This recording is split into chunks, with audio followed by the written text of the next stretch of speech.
U.S. History Eras Tour, we've reached Unit 3, our Speak Now era. This is 1754 to 1800, the American Revolution and the early constitutional era. And if this isn't Speak Now, then I don't know what is.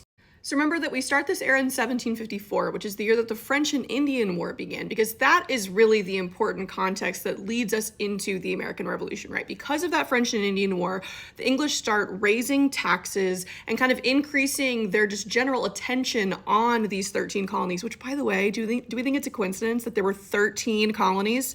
Do we think Taylor Swift could put an Easter egg 400 years in advance? I don't know.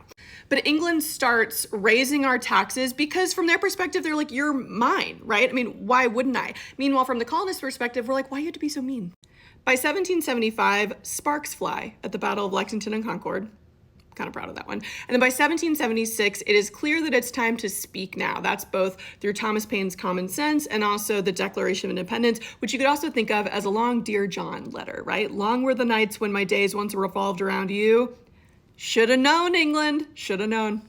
Now, if you're using this to study for the AP US History exam, you don't need to worry too much about the battles, but just keep in mind that George Washington would not have wanted to go back to December a la Valley Forge.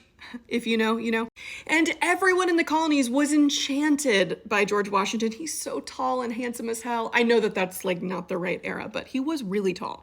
And so they insist that he become the first president, even though he doesn't really want to. By the end of this era, by 1800, it is marked by this peaceful transfer of power from the Federalist Party, represented by John Adams, to the Democratic Republican Party, represented by his political enemy, Thomas Jefferson.